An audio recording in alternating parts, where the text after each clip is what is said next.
starting. Why aren't we doing the Batman episode? To make a Batman episode or not to make a Batman episode? That is the question. We're starting right now. Wait, are we starting? I'm so confused. We're on. Are we? Yes. I don't know what's real anymore. Go, Neil, go. Reactaholics Apocalypse Edition. My name Hellbreak. fuck! See what I mean? Okay, What happens when you don't have to in the real world? Serious.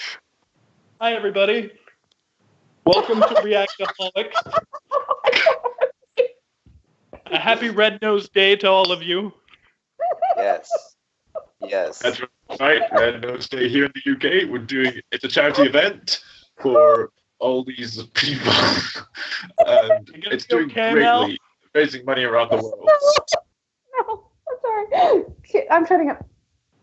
See, it's Red Nose Day, so we're laughing because we were totally prepared to do an episode and not talking casually.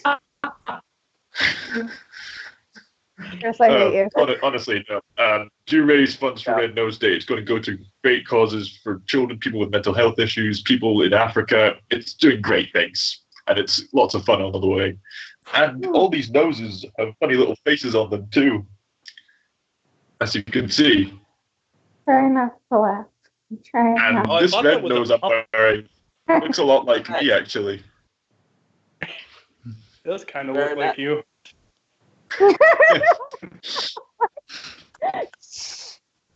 Give me a minute. Well then, I believe we have a show to do now.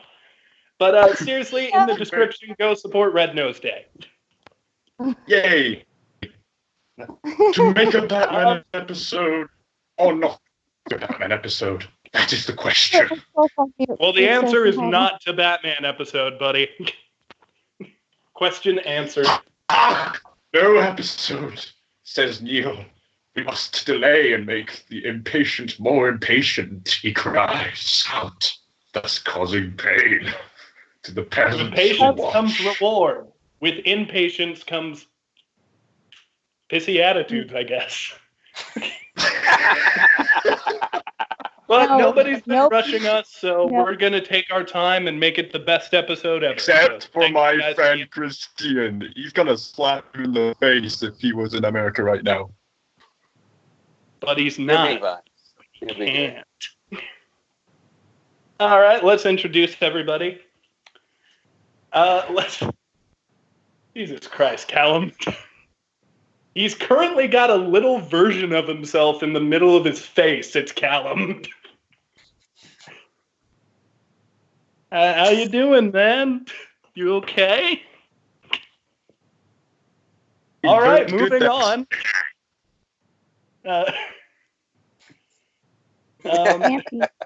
Ron, I'm sorry, I can't think of an intro. It's you. Good evening, everybody. Another good day. Happy Red Nose Day. Thank you. And last but certainly not least, hey Mel. How you going? And of course, clean. And of course, I'm in the show too. Are you there? Yeah, maybe. I mean, I'm still not 100% convinced that we're filming right now. But we'll see if this is uploaded. We'll see. Well, we'll know when Chris decides to upload it. That way he can laugh. No, we're good. Yeah. We'll let's do go. it live. Let's go. Fuck it. Do it live. We're doing it live. This is a recurring joke. So. Okay. Ron. Oh my God. Ron, do the news. We got breaking news. Breaking news that just happened. And wow, Marvel fans rejoice. Guardians of the Galaxy is bringing back James Gunn. According to Deadline, Disney... Disney has been talking with them. Hey, Cal. See right there. That's the cheers. The cheers of thousands and millions of Marvel fans and comic A book bunch fans. of dog puppets. That's everyone who cares about this. And the thing too is that apparently Bob Iger and of course Disney executives have been talking with Gunn for the last couple of months. So all the rumors of saying that they were talking with other directors to take over for Guardians of the Galaxy 3 most likely didn't happen, but they were able to work it out. He's still going to do the Suicide Squad. He's still going to work on that, but he will also be doing Guardians of the Galaxy 3. So, wow, y'all. It happened. Didn't think it would happen, but it happened. There can be miracles when you believe. We already had otherwise we that get a copyright strike. conversation. Callum, we are limited to one musical. Callum, the Neil rule that everybody else made except for me limits us to one musical number per show. So you only get the hallelujahs. Yep. I don't think that's a guarantee when we're talking about Guardians of the Galaxy. But no, I'm just finally glad Disney finally got a little bit of their head out of their ass with this one, if I could be frank. Because I'm sorry, I didn't see anybody else directing it either. And even the cast, I don't think, refused at one point. Batista was threatening that he would just straight up and quit. Yes. No, it's true. It's true, you know. Batista was the voice of the people in all this. Well, yeah, There can only be one. true, which is kind of ironic. I think also, if I had to guess, maybe too, they were trying to talk with all the current actors. So, like, maybe also they're thinking about the PR, the lot of dirty PR they would have to go with when promoting this film. And just seeing that, you know. Right. But I Yes. still think that, like, I still believe that in this day and age, that if you've done something wrong, it doesn't matter how long. Yes, you should own up to your shit and apologize, but it shouldn't, depending on what it is, it should not come back to haunt you. Like, this wasn't no I agree. Barb who she said it in that moment when she was fired. She posted those tweets. What was it, like the day before? It was like before she got fired, or like at least that week of, being like, people change. Like, and even though this isn't movie related, but you can look at somebody like Jeffree Star on YouTube. He had a colored pass, has been thrown, but that's not him now. And he hasn't said really a lot of stuff like that since. And I believe people grow, people change to an extent. And as long as you own up to your shit and you are not that person anymore, I didn't believe that Disney should have taken that course of action anyways. And plus, somebody was doing it just in spite of his political views. And I don't agree with that. You pretty much almost ruined his career. It's like 100%. He's not a murderer. He's not, a rapist, dare I say the word.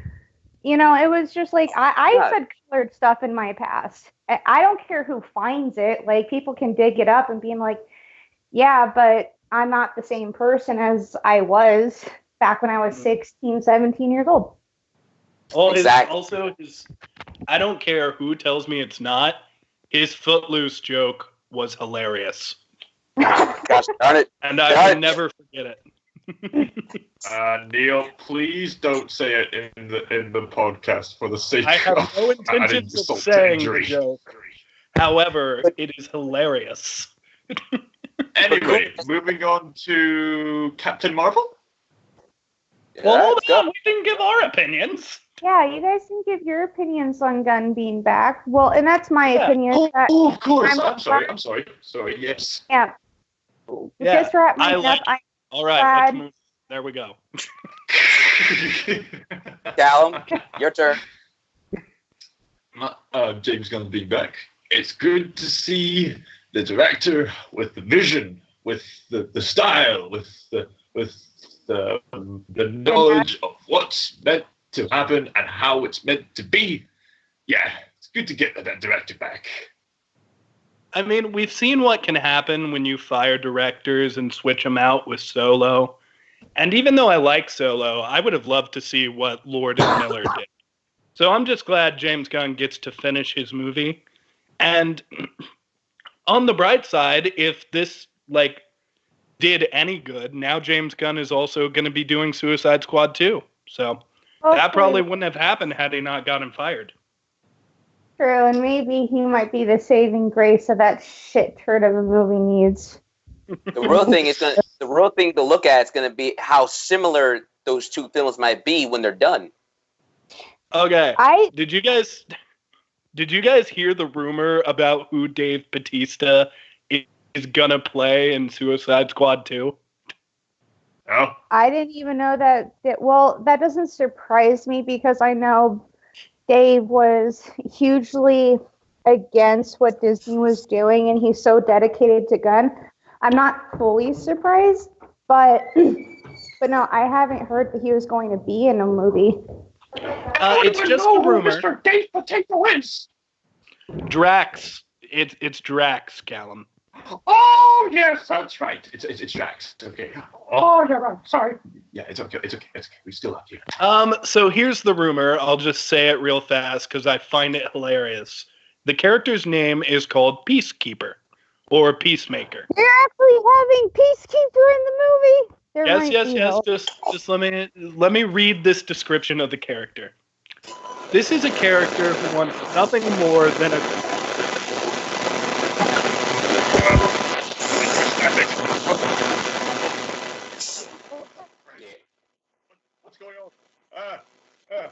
What's going on? We lost him. We lost him. What is? Ron? What's happening? They are. Ron, something's wrong with your mic. Go ahead. Go. Can you hear me? Ron. What the fuck just happened? I hear you. You sound very echoey now. I do? Yeah, there was just a really strange noise. Like a radio being hacked or something. Oh my god, aliens. Am I good? You sound fine, buddy. You sound okay. Okay. I was thinking There more are aliens in FBI this podcast, knocking guys. on our door, all because of Neil saying that he liked the Footloose joke. That's why.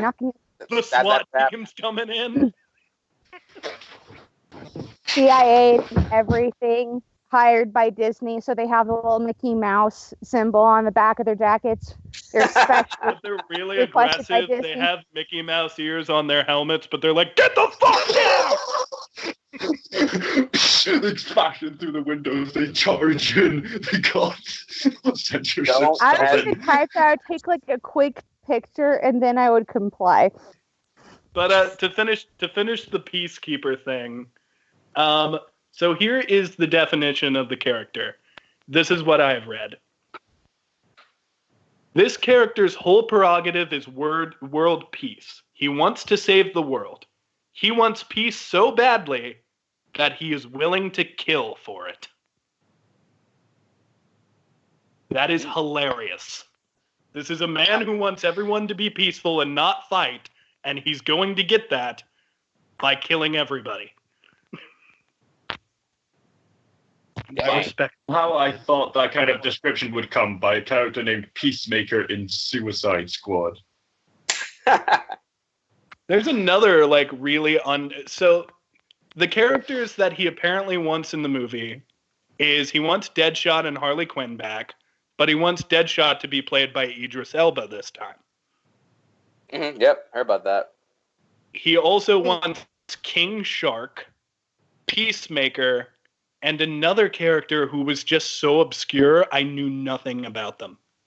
Who is it? I don't remember the name. I forgot them. If someone wants to Google it, I can't currently. But let's continue on. So, Ron, do you have any opinions on this? Man, I'm more like hearing all that and feeling that. I feel that I'm excited because I, of course, didn't care 2 banana pies about the first Suicide Squad. So anything that they can do or add on to improve it, I'm down for. And with new actors coming in to replace some other people or people not coming back, I'm fine with it. I'll ride with that. Ronald, can I ask you something? Did you just say I don't give 2 banana pies? That's a copy right there. Our banana. The phrase is "I don't give a shit." So in your mind, are 2 banana pies like the equivalent of shit? Now I have that calling it. Here comes the Disney Squad again. The Disney Squad is not gonna censor me. I want to talk about these banana pies and their value. It's just Ron words, man. Ron slang. Better watch your language, Neil. You're saying the Goofy is gonna hold a gun to my head and make me Captain America is beside him? Language. Right. Oh my goodness gracious! But that's my opinion on that. But mine is that I find the lack of censorship disturbing. As much as I like Gun on the Field, and I'm actually happy to hear what characters they're bringing, and them actually replacing Will Smith with another actor is all good and fine. But I still have no hopes for it unless they finally make it rated R the way Suicide Squad should have been. It was a dumb decision. As soon as I heard they changed it from R to PG-13, I knew it was going to be garbage. It's like, even though I haven't seen the PG-13 version of Deadpool 2 or Once Upon a Deadpool, but it would have been like if they did the first Deadpool PG-13. It just doesn't work.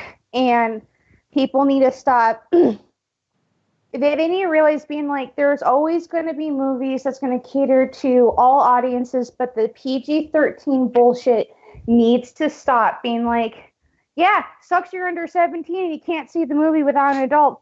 Not my problem. This is how it's supposed to be. I had to do it for pretty much a good chunk of my life. You all had to do it. You couldn't go into the theater without a parent. And we had to wait for it to come out. It's because I don't know why I don't. PG-13, and you're younger than me and Ron. I had this theater, and they I just don't think they cared. It's in a little town called Winchester, and you would go in, you would get your ticket, and I watched a lot of R movies. Like I remember watching Jennifer's Body in the theater there. I watched American Pie in a theater there, and I was like 12 or 13 or like I was very young seeing some of these movies. But I didn't get that luxury. Let's continue. So here's the thing. Everybody's abuzz about Captain Marvel right now. A bunch of people in this particular podcast have not seen it, but 2 people in this podcast have, and their opinions are very different. So just because I'm a glass half full kind of guy, Ron, why don't you go first and just talk about how you felt about Captain Marvel, and then we'll talk to Mel and Callum about how they think the movie could be, and then I'll just talk about how boring it was and shit all over it. I'll be the last to go. Oh my goodness gracious! All right, okay. I feel you, Neil. But here I go. Before we do that, I just feel there's something Captain Marvel. that Could we you should be the do leader of just because it happened earlier this town. Mel, go ahead. I think we should also, for a second, have a moment of silence for the Christchurch massacre that happened earlier this morning. That's fine. Oh yeah. I did not know about that. Yeah, over It's all over the 49 news. died. So let's Moment. just have a moment of silence real quick. Hmm.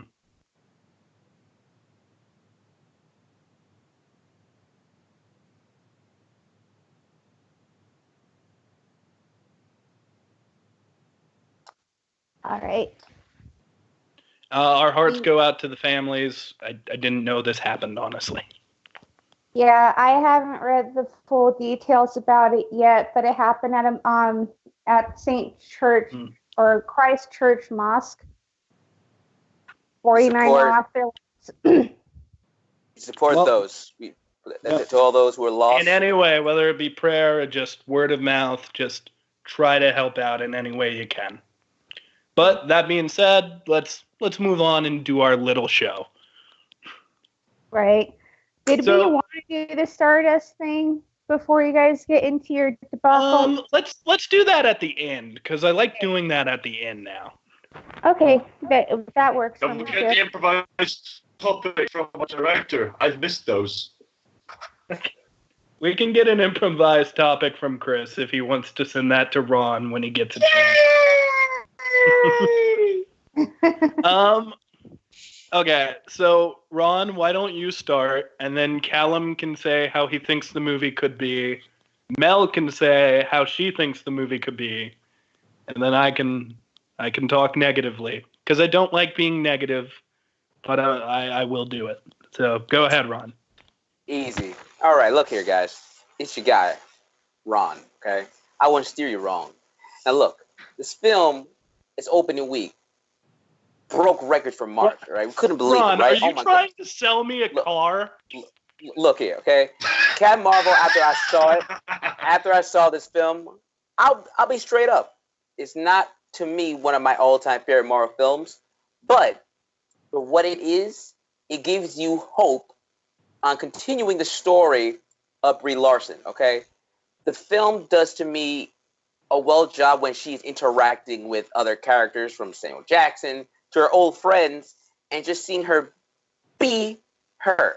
And look, I ain't gonna twist it. When she goes out and shows why she's Captain Marvel, my goodness, her powers are nuts. That stuff right there should seal the deal. But don't fret yourselves. There are some things from it that hold it back, that I feel that the directing of this film and more the script just keep it so. Basically, I feel like they played it too safe. Like, they didn't really go the way it could have gone to make you care about the character of the arc of Brie Larson. Don't compare this film to other, like, Wonder Woman. Look at this film as itself. When you watch it, it's just like how Thor began and how Captain America began. They took their time, and then eventually they became what they were. So, yes. Watch it. You guys are gonna love it. Maybe. You might. All right. Good sales pitch there, buddy. Callum, how do you, based on the trailers, how do you think the movie could be? Okay, so how the movie could be. So I'm going to applaud Marvel for bringing up their first female as a lead, and yes, all of us here in Reactaholics are still waiting for that silly Black Widow movie, but that's another topic. You can see episode 2 for that. Also, I'm looking forward to seeing her interact with Nick Fury, how they teamed up, and what was the significance of Nick Fury calling the button before he turned, and getting to know more about Phil Coulson before he before there was some major events, and they should be really, rather fun. And of course, you got the traditional fun action, fun comedy, and all the good stuff that comes from these Marvel movies. I would expect nothing less. And if it's lesser than the other movies, I don't mind. It's still part of the Marvel movie franchise. It's bound to be good.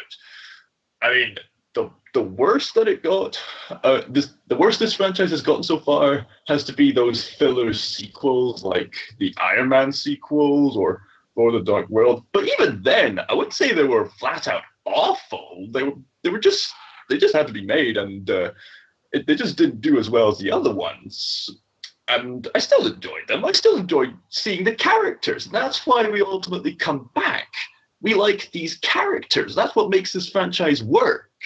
So, at the very least for this film, it should get me to like these characters. That's all I expect from what I'm hearing so far. Okay. All right. All right. Very hopeful. Very, very hopeful. I feel the spirit. Just like Captain Marvel.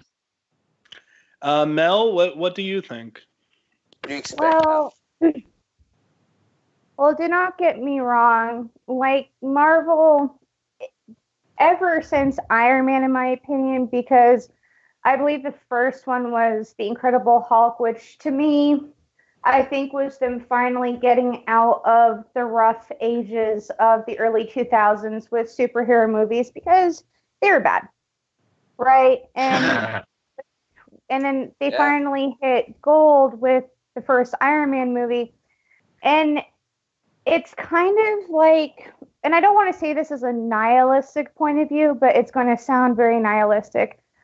I've been kind of waiting to see, and not in a good way either. Like, I'm not sitting there on the edge being like, oh, I hope this happens. Uh-oh. But it's more of a, oh no, I really, really hope they don't go down this road.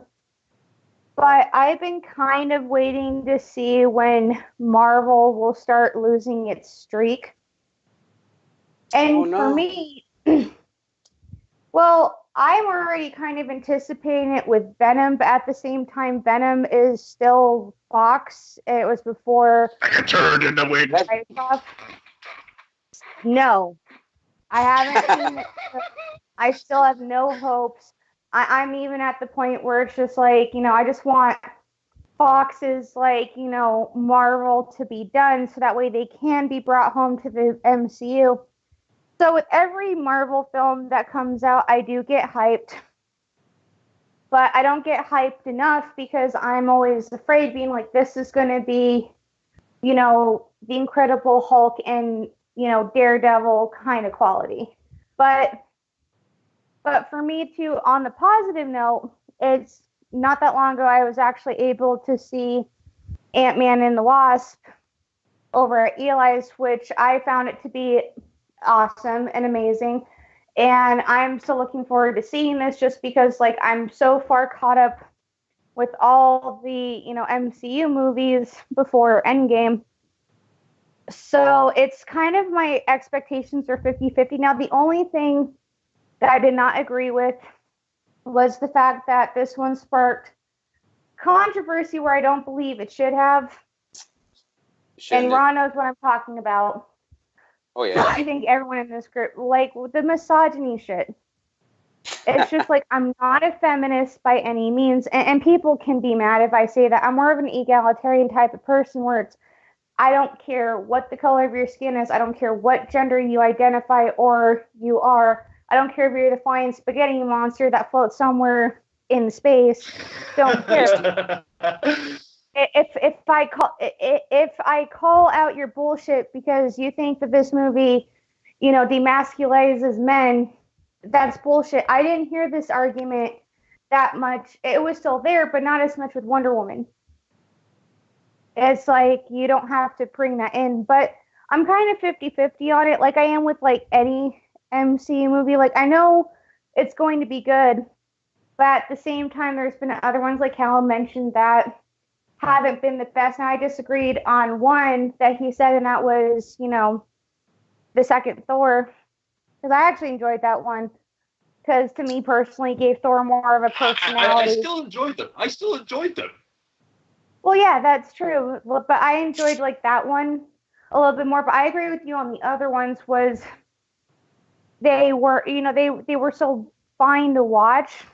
Except for Iron Man 2, I think is one of the worst because they fuck so much up. But I like Iron Man 2. But I still found some enjoyment in it.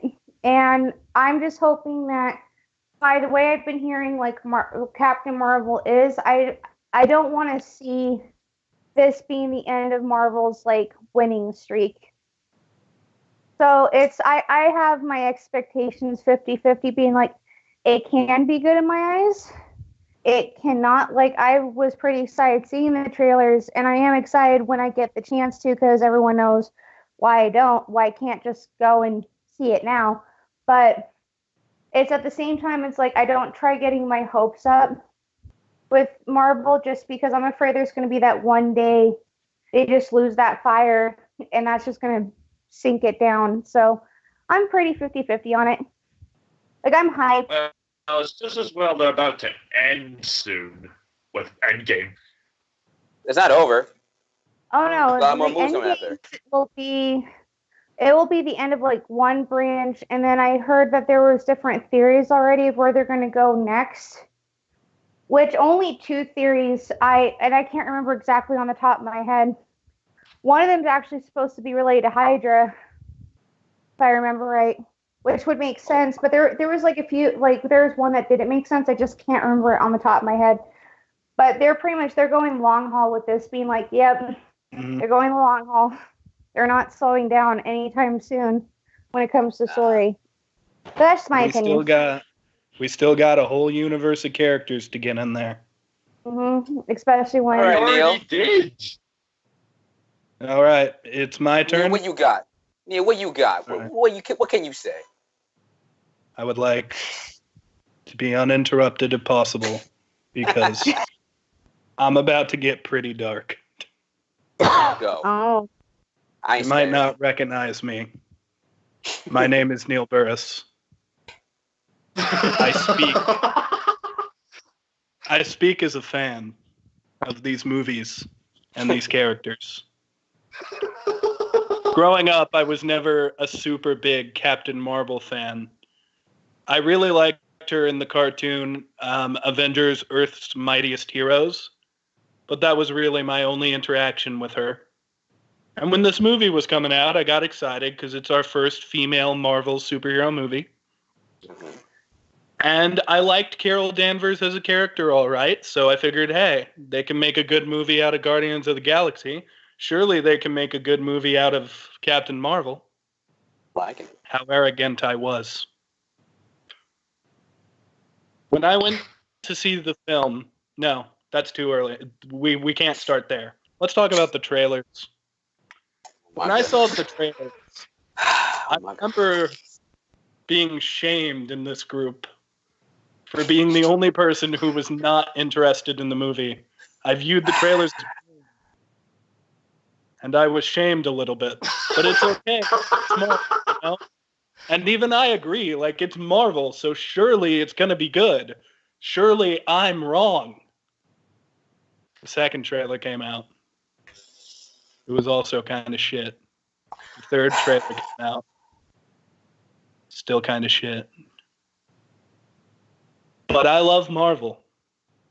So I went to see this movie.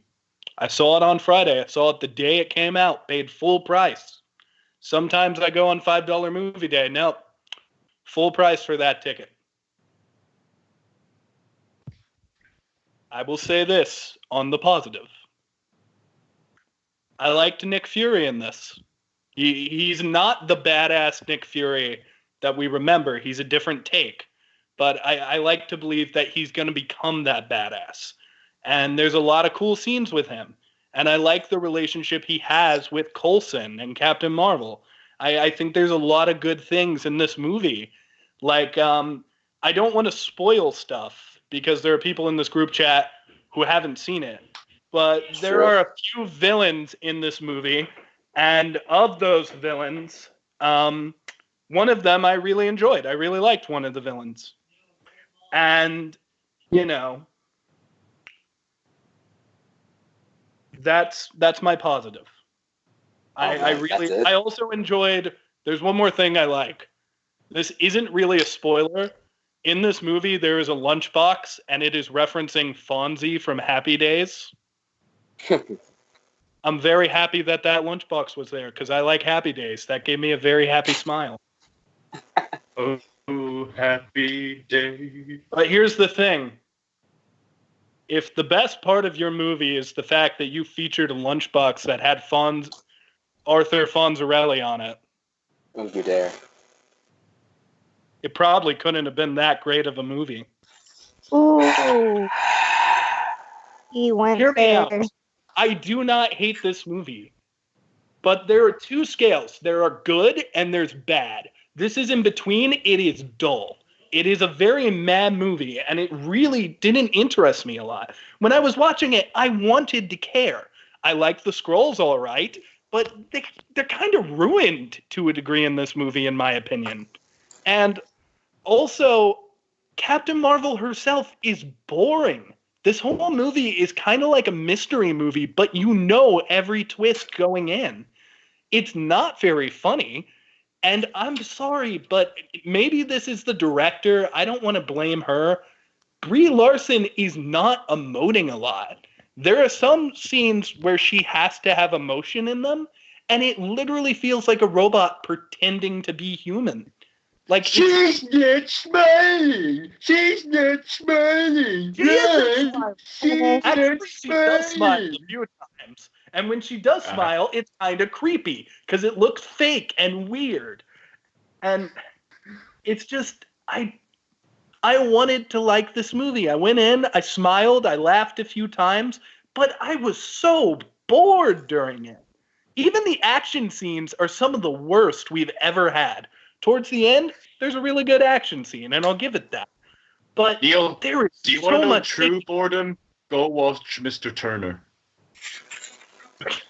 I don't know what that is, Callum, but here's the thing. I felt a lot of things while watching a Marvel movie. I have felt excitement.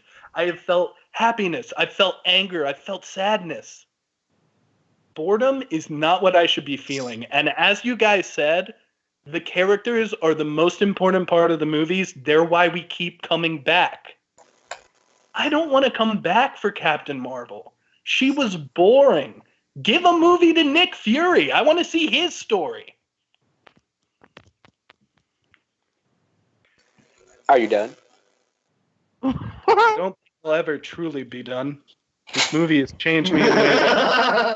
So melodramatic. So if you're asking if I can stop say, yeah, what does Dr. Knealetapus say about Captain Marvel, Neil? Well, I guess if I had to sum it up into a few words. Have you ever went to a friend's house and then a friend ordered pizza, but instead of giving you some of the pizza, they just gave you breadsticks? That's Captain Marvel. Oh. You're still getting food. That's a very pleasant thing, but at the same time, you would never buy the food for yourself. It's not that great. It's something to eat, but it's boring. Breadsticks are boring. Captain Marvel is boring.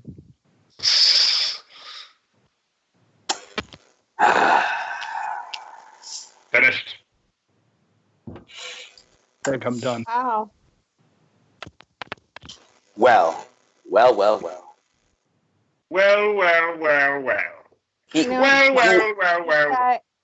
I actually. You went real.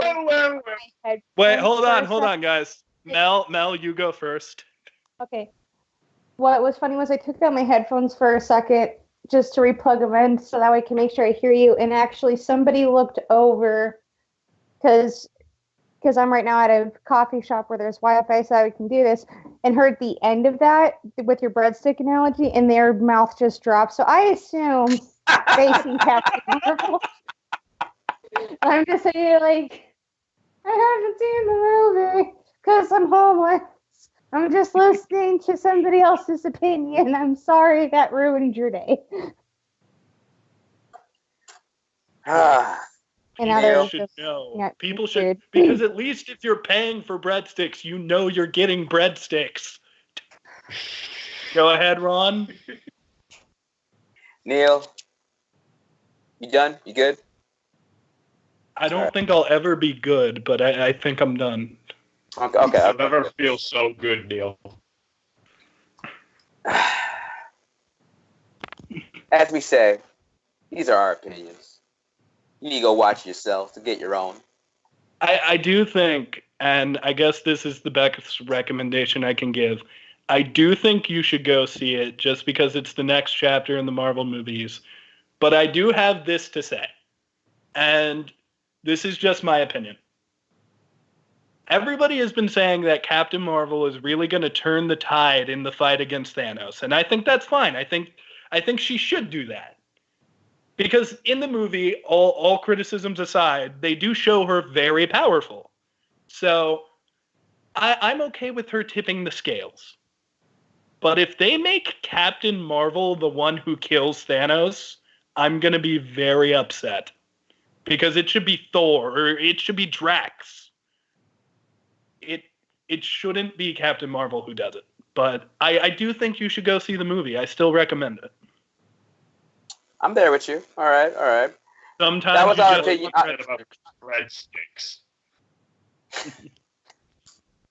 I think that was perfect. How he felt being like he didn't mind the breadsticks. He was just hoping to get pizza. In case you're wondering, no, there was no marinara sauce. Just throw salt in the wound. You're fine with the breadstick analogy, you prima donna. That's where I draw the line. But you know what? These breadsticks can be dipped into an immense salsa sauce dipped with garlic. And that sauce is the Infinity War trailer. What did you think of it? Oh, yeah. You got a point. What a transition. That Infinity War trailer. Yeah. That was saucy as fuck. That's how I was when I first saw it. I ran out my room and just was losing it. Here's the thing, and I'll share my opinion because if no one cares, I'd like to go first just because I sort of just shat all over a movie, so now I want to talk some positive. This trailer made me so happy. Callum, no. Callum, no. Go on. Happy. This trailer made me so happy. When it opens with Hawkeye and assumably his daughter shooting arrows, and that really gave me Kate Bishop vibes. I don't know if anybody in this group knows who Kate Bishop is. I'm sure Mel probably does. I do. Essentially, okay, good. Well, Kate Bishop is Hawkeye's sort of apprentice at one point, his protege, and she takes the role of Hawkeye, and I would love a Kate Bishop movie. But Hawkeye has such a presence in the trailer, and Hawkeye's always been my favorite Avenger. So I'm really happy to see he's getting the screen time we wanted. And just Rocket looks awesome. The whole trailer was really cool. And I noticed something about the trailer. In that scene where Ant-Man is jumping on the pencil, I noticed a headphone jack and how it was kind of dark. He's in the Milano in that scene. Oh. Yeah. And so it's cool to see Ant-Man interacting with the Guardians of the Galaxy. It's cool to see, everybody who's left are going to go try to save the people who Thanos killed. And I think it's going to be the movie of the year for sure. And I'm ready. I'm ready to see how they come back. I'm ready to see who dies. I'm ready to lose Iron Man. I'm ready to lose Captain America. But good God, just give me Hawkeye. Just let him live. Good God, I just want one. Vision is him home. Les Mis, Callum. Very good reference. Of all of them, I just want Hawkeye to make it because, spoiler alert for Infinity War, 3, 2, 1. Vision was my second favorite Avenger, and I lost him. So it would really suck if in the first part of this story I lose my second favorite Avenger, and in the second part, I lose my first. But yeah, I'm really excited for this movie. It looks so cool. They haven't even shown Thanos that much, which is neat. Apart from doing some farming with a scarecrow? I'm just ready, guys. Listen, I've enjoyed it in my I've enjoyed my appetizer of breadsticks, I guess. It was fine. But you know what? I'm ready for the buffet. Okay. I love All these right. analogies. Oh my goodness Which gracious. sucks for me because now I'm starving, but broker than a joke. Oh, jeez. But Mel, we love to. You just checked it out. So She just Yeah. watched the trailer before what are the your show. feels of it, though? Go ahead. Hold Oh, here she goes. Here she goes. on. Here it comes. Here it comes. Here she goes again. I'm pretty hyped. That's Worked it. all Moving that on. up. Go ahead, Well, Mel. what needs to be said? I mean, even though I just watched Ant-Man and the Wasp not that long ago, which, by the way, it's fucking genius, but I was one of the few who actually had Ant-Man in the first place.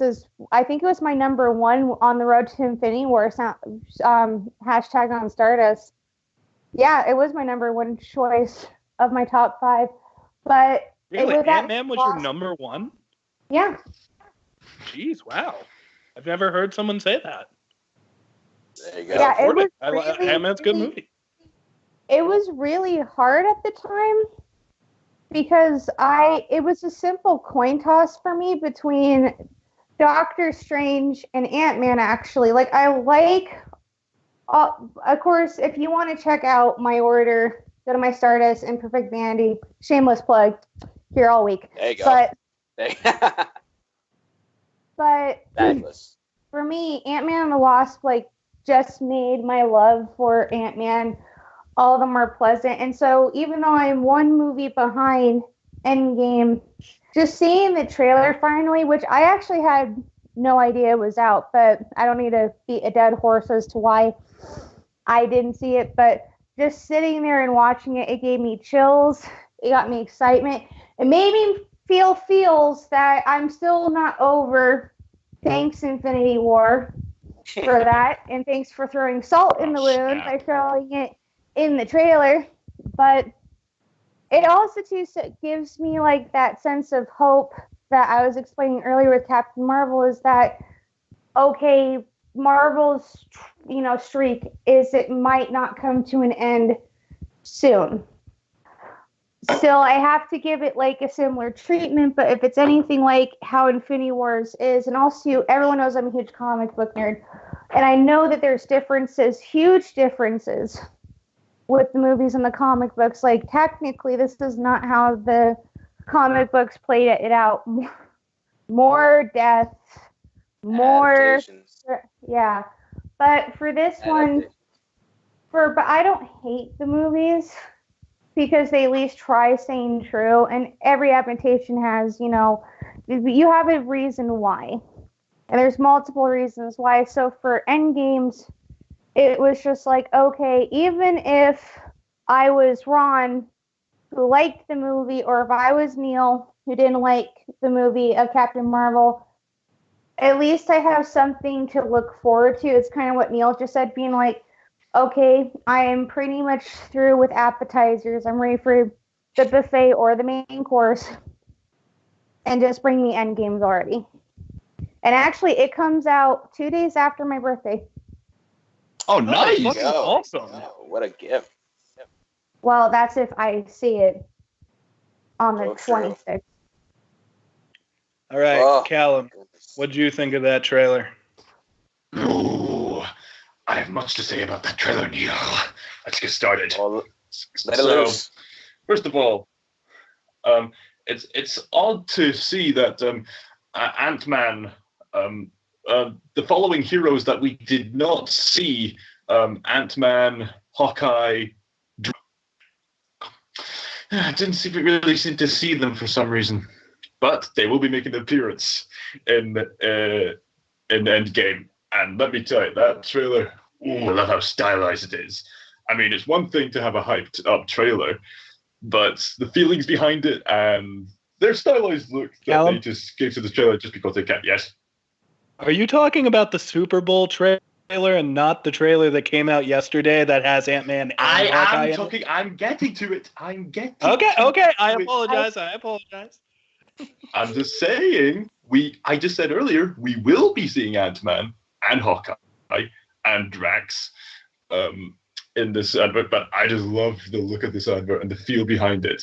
I love how they basically made it like Schindler's List, where it's all monochrome except for all the red things. Mixture of hope and blood, maybe. Similar to the red-dressed girl from, again, Schindler's List. I could just go on about that. I did not need to feel sad today. My life is already sad as it is. Bring it up. Here we are talking about Schindler's List and breadsticks. Just terrible, terrible day. You guys know what my life is like too, so you're not really helping. Sorry. But Go ahead. You have the sense of determination about the Avengers. They're teaming up. They don't have much of a plan, but they're going to do something. And you know what? Beauty can come from ashes. And yes, that is a reference to Deadpool 2. The day Deadpool enters in the MCU will be a happy day indeed. As long as they make it radar. Oh boy. All right, Ron, go ahead. Oh, man, let me tell y'all something, okay? What I appreciate more about this trailer is just that they didn't spoil anything from the film, you know? Like, nothing. We're still going to be putting our theories and our guesses, just figuring out how could this end, how could it all put up together, but we still don't know, and I appreciate that. That's a rare thing to see in trailer nowadays. But if I tell y'all that I watched that thing multiple times, man, I lost it. Like, the feels of everything from just seeing our heroes dread, depressed, defeated, and then finally seeing Hawkeye, and look at him, man. He's trying to have a good time with his family, and we know, most likely, his family... Oh, yeah, they're fucking dead. They are fucking dead. And then we see him later on in his trench coat, rain falling down on him, and his eyes just like looking at Black Widow, just saying, like, help me. They're fucking dead. And then it got so bad that he had to go get himself a mohawk. Like, oh my gosh. Everything is just hitting the mark. He was so depressed he had to go through the edgy phase. Well, you gotta understand, I feel like of all the reasons to get a mohawk, my family died is probably a pretty good reason. So, okay, at the stage of grief, isolation, denial, acceptance, mohawk. Mohawk. You gotta finish it off. Yeah. If I'm gonna be sad, I gotta look good doing it. Okay, come on now. And the most important thing, though, is just from the saying in it is something that resonated with me when it hit the end of the trailer. Was it keeps saying from Cap. Of course, it had to be from Cap. You know, not us. You know, people will say we should move on, but not us. And then just continuous from Black Widow, not us. Hawkeye, not us. And then the Iron Man ending it, not us. You know what I really wanted to hear at the end, though? I really wanted Tony to say, like, after everyone says not us, I wanted Tony to say, if we can't save the world, you can be damn sure we'll avenge it. Oh, I'll probably fall off my chair for that one. I'll be like, okay, that's it. I would have jumped in the air screaming, like, fuck yeah, Iron Man! Oh, so like this trailer, man, we've been, all of us fans, we've been building towards this since 2008. It's been leading up to this while Thanos is over there chilling on his farm, making his weeds, chilling on the porch, not knowing that, look, I'm sorry, his weeds? We all know he's chilling on his weed farm, just chilling with a pipe in his mouth. So after Thanos destroyed half the universe, he retired to a hemp farm? Chilling up, and that's all he's growing. That's all he's growing. Hey, he's probably in Colorado. Then I can fix all of my problems. I'm gonna go find You're Thanos. meant to add in an H and an A in there. No, not wheat. Not wheat. Weed. It's weed. I just imagine Thanos with like a joint in his mouth going, I threw my daughter into a pit to get an orange stone. I pulled the yellow one out of a robot's head. I'm going to try to see that picture. Like with all of his facial expressions, it's so easy just to edit like a shitty joint in his mouth. Just put a doobie in there. You could say that Thanos got stoned. Oh, Callum, not you two. Not you two. Callum, I've infected you with my puns. You should have aimed for the head, man. Right? I'll end it with this, This though. certainly puts a smile on my face.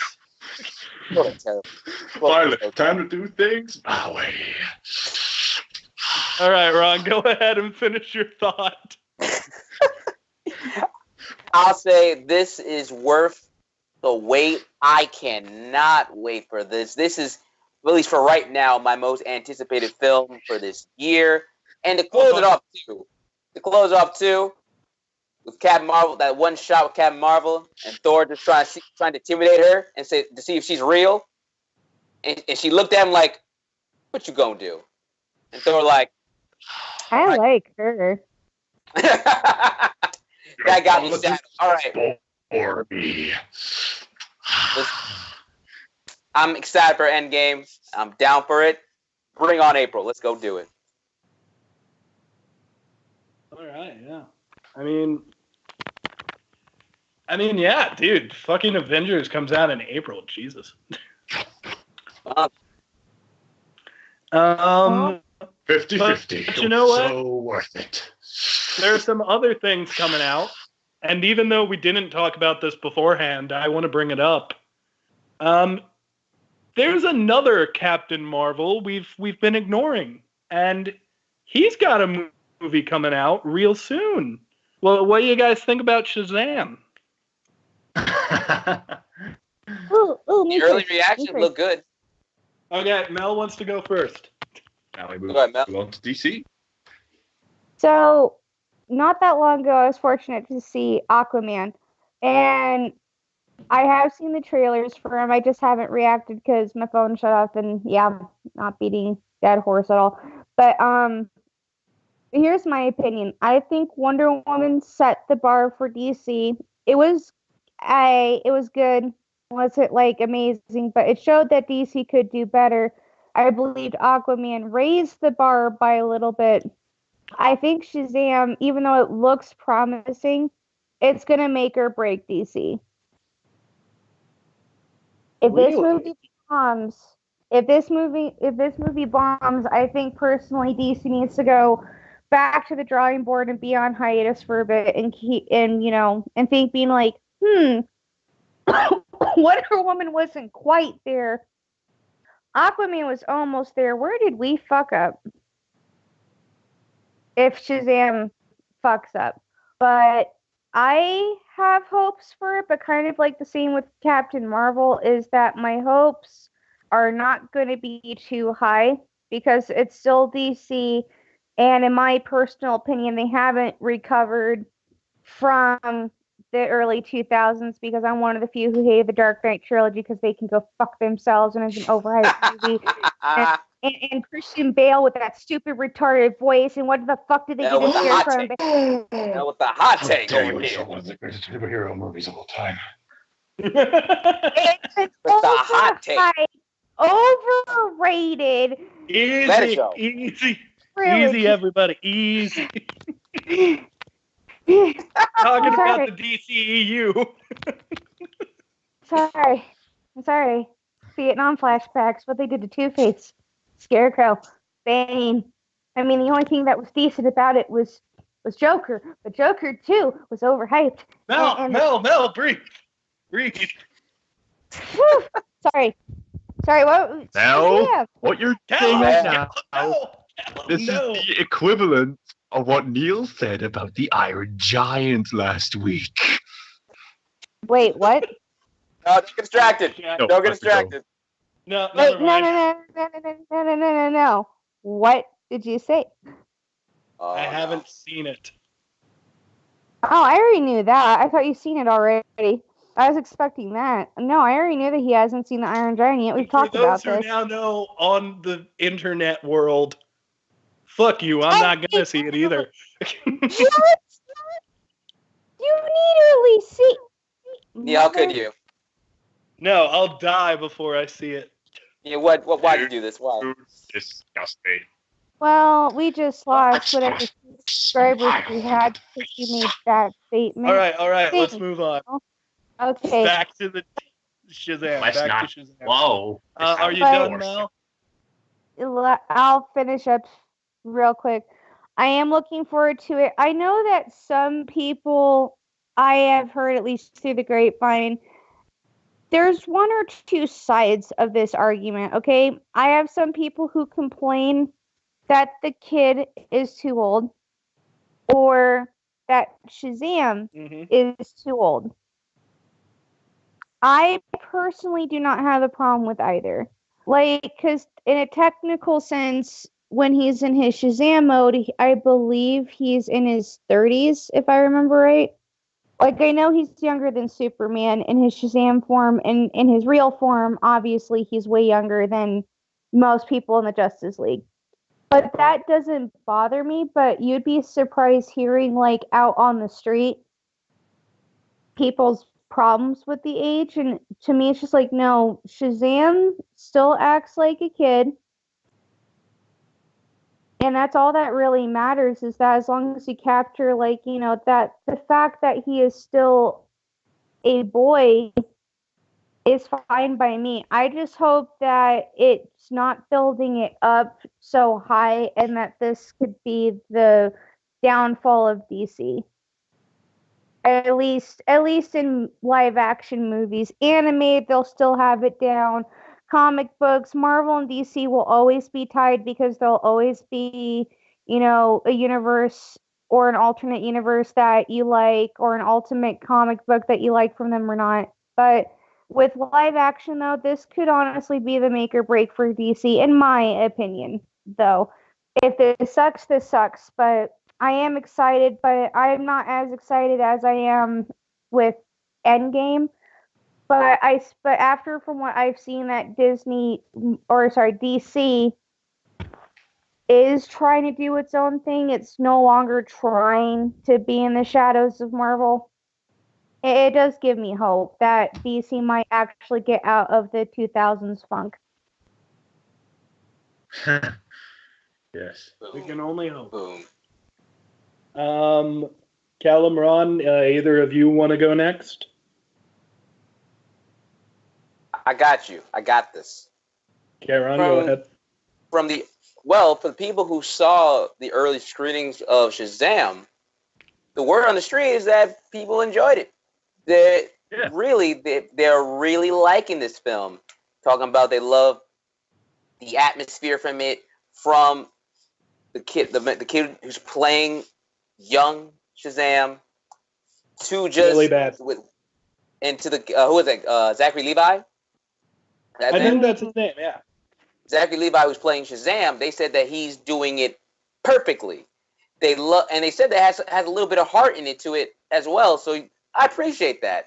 And these are the movies that DC should be following, and I like that they're character driven. You know, just story arc movies for them, not connecting to other films, just the heroes, and I like that. I appreciate that very much.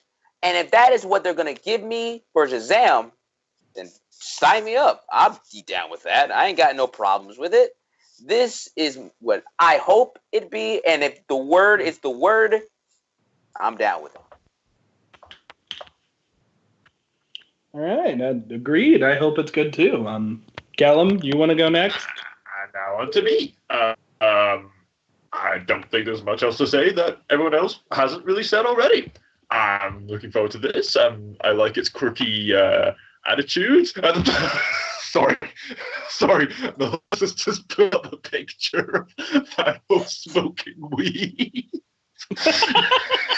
I told you it would be out on the internet. I told you, and I found it within seconds. Oh my goodness! Told you. For those who can't see, is there a way to put that picture on the? I don't think it is. Please. On the porch. If we can somehow put the there it is. There it is. No, put it a little bit more down to the right. A bit more down to the right. There it is.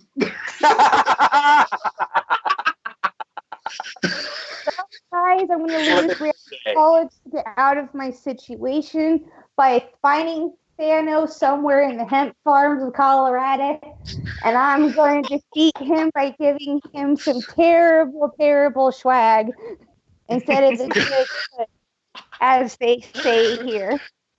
I wonder if he's Thanos is probably going to get so stoned he won't be able to fight the Avengers. That's how they beat him. No, they beat him by giving him bad weed. Because I'm going to get out of my homeless situation and steal his enterprise. Fuck this shit. He doesn't get away that easily. So Mel is going to murder Thanos, steal his weed farm, and just not take the Infinity Gauntlet? You're just going to leave the Infinity Gauntlet on the ground? I'll take it. Sure, after you kill Thanos and steal his illegal weed farm, I'll take the giant reality-altering glove. No, I kill him. So it's no, mine. You wanted the weed farm. That's what you wanted. That's what you can have. This Thanos glove probably helped grow the dankest weed in Colorado. And I will see you guys when I make Reaper, I love making out with you. Did I really make a crossover with Deadpool?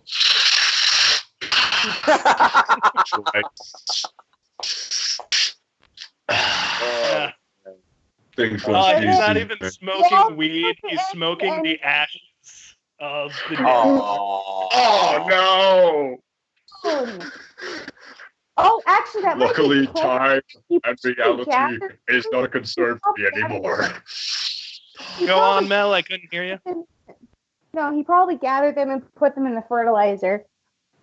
Oh, Jesus! Oh, you pulled a tail. Well, it's my weed now. You all know the end of Endgames. I'm gonna go. Bye. Oh, this weed is making me feel so good, Mr. Stark. Especially you, Peter. I'm smoking you right now. Oh my gosh. That Try our crossbreed between Vision and Black Panther. It's really good. We call it Black Vision. That's all they're good for now. They're fertilizer, which grows into weed. Oh, I can't do Yes, half the universe is fertilizer. I can't do it. My weed farm shall go on for days. Thanos, you monster. You monster. Hey, you're going to be calling me the monster in a second, because with the Infinity Clap, I'm not bringing them back. That's good weed. No, that's my Infinity Gauntlet. You get the weed farm. Yeah, I get the gauntlet. I kill him all's game. You're not in Colorado. You I said you am. get the farm, and then I mentioned the gauntlet. So you wouldn't have noticed it at first, and I would have grabbed it. You decided to interrupt me about the gauntlet when I already said before he claimed it, being like, I plan on using that shit, and that's to continue growing the weed. You snooze, you lose. Well, you're And to think Tony only scratched me. Here. All right. Let's move on. Rocket It's going to be great. Yeah, Shazam, my opinion's real fast. I mean, all the trailers really look good. It looks like they're really putting a lot of stuff from the comics in this. Specifically, if you've seen some leaked Funko Pops out there. Those who have seen them know what I'm talking about. Pops are overrated and everyone knows it. I like Funkos. But, it looks cool. I think the villain looks a little uninteresting, but maybe they can change that in the movie. And, we've learned with Marvel, you don't necessarily need a big villain as long as you got a really big hero. So maybe he'll be a Steppenwolf or a Malachite from Dark World. But as long as Shazam is interesting, who cares? Or a quadruple butt chin. All right, let's move on to, speaking of giant CG characters that have smoke around them, let's talk about the genie from Aladdin. Oh, man. Yes. Fuck Okay, I'll be last. I'm just gonna have an message. Hold it in. I scared Fuck everything. I'll go last. Well, I just scared that same person. Hang on. Neil and Mel will go joint last. Me and Ron will go joint first. We got this. Okay, you guys go first. Me and Ron actually discussed the previous trailer in the last episode. The last trailer was complete poopery. It was rubbish. Yeah. The CGI genie just didn't look good at all. But this trailer looked much better. I'm surprised it didn't just show us this one to begin with. How? Cal, I'm gonna bounce off you. Cal, I'm gonna bounce right off you, man. Yes, the previous one, that teaser was, man. Shit. Wow. If it they was would have two showed lemon pies.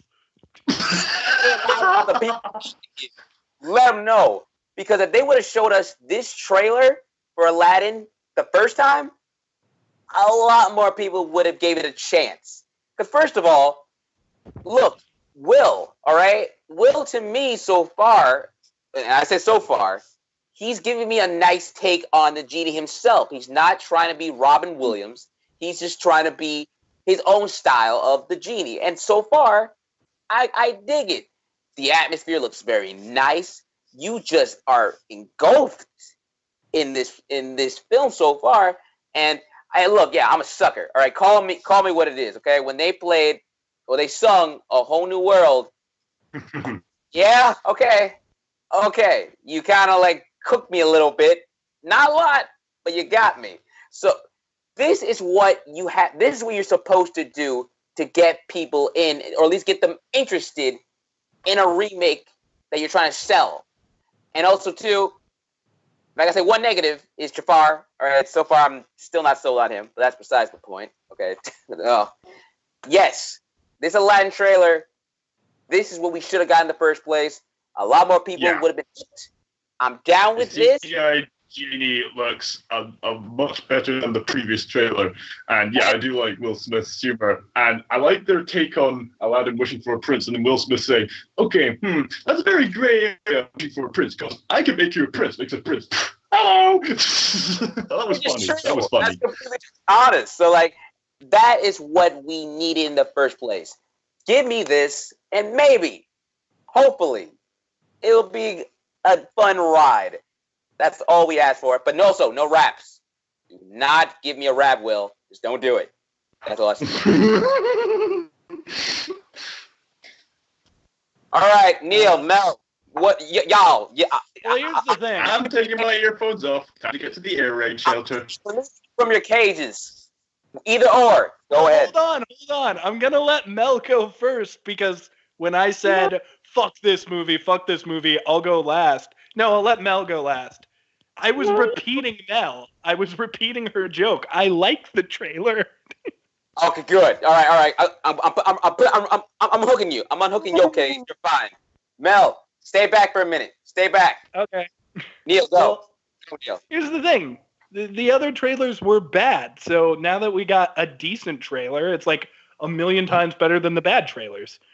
I know that Will Smith still looks weird, but at the same time, at least there was good things in this trailer. Like, we saw the carpet dancing. Carpet looks great. We saw Abu We saw we fucking saw the Jafar, who I think Jafar looks kind of weird, but overall, I'm more excited because of this trailer. I think it's going to be good, but here's my nitpick. When I was watching the trailer, I noticed something, and I hope they fix this in post. When they did the whole New World song, I'll just sing a small portion from it. I will be first singing a line from the vocals of Jasmine, and then I'll sing from the vocals of Aladdin. A whole new world. Don't you dare close your eyes. I knew you were going to say that. Aladdin can't sing, yo. He's not singing well in the movie. Jasmine sounds great, but Aladdin doesn't. I was hoping you wouldn't touch that part. I was really hoping. Just give it time, I guess. There are other songs. But I do think that voice could sound good in a one jump ahead of the rest, one swing ahead of the sword. That was a good scene. That's a good opening scene they did for that. Oh, yeah, that looked really good. So I would love to see that with the song. Prince of Persia vibes. And yes, I did enjoy Prince of Persia. Don't get at me. I liked it too. I thought it was hot takes. I liked it too. I don't know. I think the movie is either going to be really, really good and we'll like it, or really, really bad and we'll like it. I think we're going to like the movie. It's either going to be so terrible that we like it, or so good that we like it. I don't think it's going to be boring. So yeah, it won't be boring. That's the thing. So in that aspect, it should be better than Maleficent and Beauty and the Beast, probably. Oh Jesus Christ! I hope it's better than Maleficent. But no. we got someone. I think we have someone in the cave. Yep, I mean, I've already shared my hate for Captain Marvel. It's time for you to get some hate out, Mel. Go ahead. You guys done? Yeah? You guys done? Done? Yeah, we're done. We're done. Before I go on my tangent, and this is not just to you guys, this is to everybody who liked the trailer. I just have a question. Go nuts. What drugs did you take? Thanos weed. Neil, I asked you the same question. What Kool-Aid did you drink? The Kool-Aid called give it a chance drink. Give it a chance drink.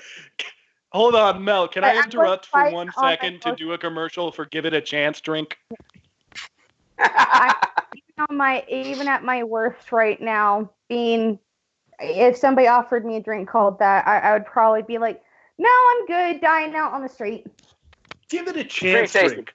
Avatar: The Last Airbender didn't work out so well. Go ahead, Mel. Let it go. Go ahead.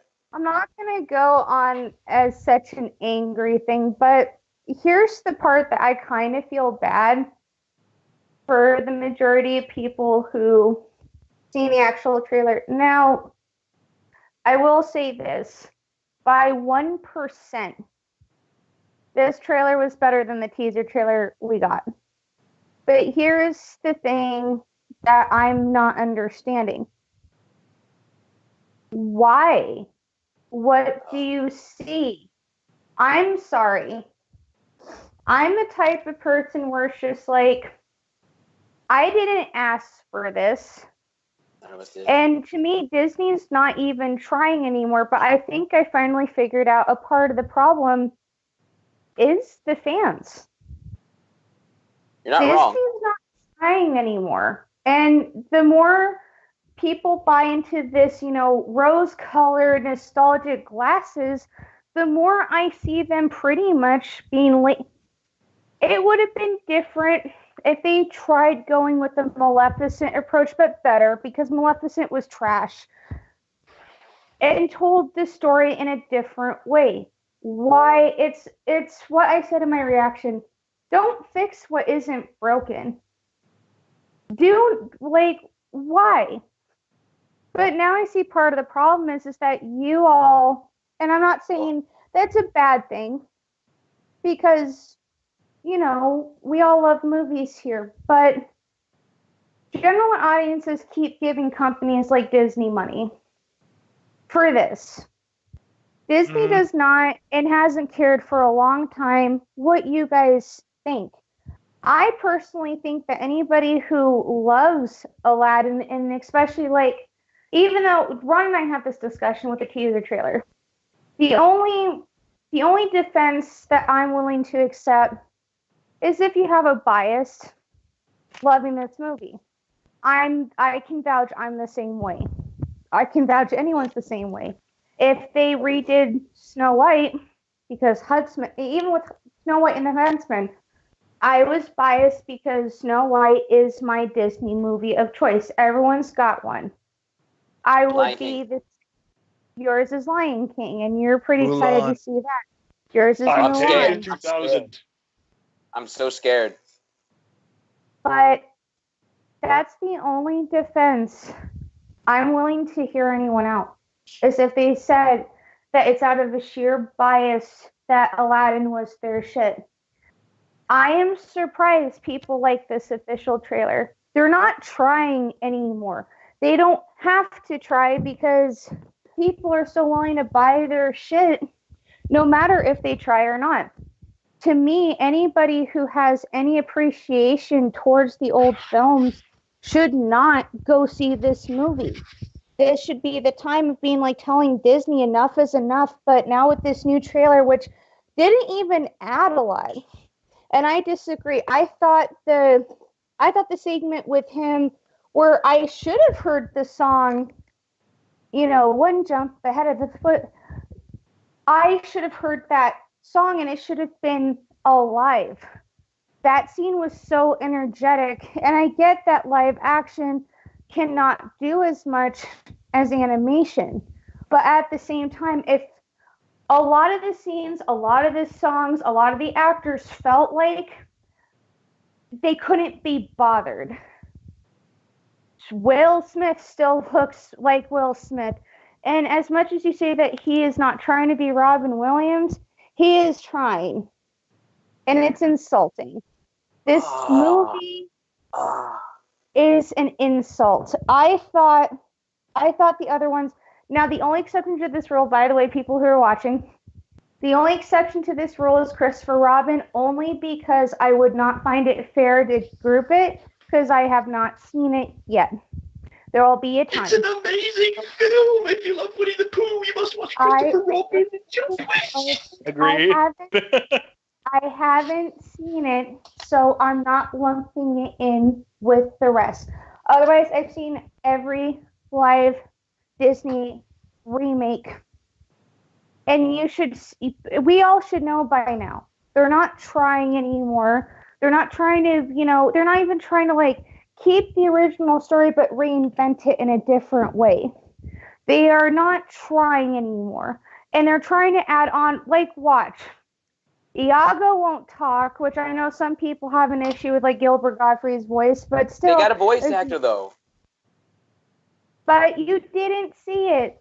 And the actor who plays Jafar couldn't be. Who makes Jafar subtle? I know. They didn't learn their lesson by this point, being like, this is why that's what made it the Disney, like, Renaissance. That's what brought Disney back from the goddamn grave. Or borderline to the grave, because they weren't going to be around if it wasn't for the Disney Renaissance. A huge part of that is the villains. They didn't learn that in Maleficent. They didn't learn it in Snow White. They did not learn it with Beauty and the Beast. They didn't even learn it in Jungle Book, for cry fucking sakes. It's just like, you don't make those kind of villains subtle. Jafar, the actor who played Jafar, why? Why fuck that up? And also, too, if you want to look at it this way, the trailer spoiled the movie pretty much. It spoiled it completely. Even though it's a movie we've already seen, and you can argue with that. And that's true. But It's true. But it pretty much, like, it looked like it could not be bothered. And the one thing that people forget to realize, this was greenlit. They went through other ideas, and this was the one. This is the final product. This is what you're getting. And as Disney fans, and also too with Disney turning it, like, it already is a monopoly, but turning into like one of the biggest monopolies ever, no one should stand for this. Take the nostalgia glasses off. No. It's insulting. I thought Beauty and the Beast was insulting. I thought Cinderella was insulting. I thought Maleficent was insulting. Jungle Book was confusing, insulting. It wasn't trying to on purpose. But this, when does it end? Especially like what you just said, Ron. You're scared of Lion King. If this is the quote unquote best Disney has to offer, I say have no hopes for anything else. Like, you know what's sad? You know what's sad? This is so sad that I'm looking forward to shitty movies like Dark Phoenix. That's how sad this is. Hang on, lowest blow. No, wait a minute. You don't even know if it's going to be bad. Wait a minute. No, listen. I think we can all agree that Mel has some points. I think we can also agree that, unfortunately, Dark Phoenix does look awful. But think of it this way. To the point where Mel wants to watch Dark Phoenix over Aladdin. That's how bad it's gotten. That's to share my thoughts, and I guess this can be the last thing about this topic. I have one more thing to say, though. Oh, go ahead then, and then I'll finish off. Right. My point is that I get general audiences' mindsets. I get production's mindset. I get Hollywood's. I get it all around. There's not just one person to blame here. But if you guys encourage this more, and if it turns out to be shit, and you wasted between, depending on what state you are, $9 to $12 a ticket, and this movie bombs, you're part of the problem. You're not the huge part, but you're part of the problem. The more you get excited for these trailers and actually, you know, like, I'm not going to be a total nihilist here, okay?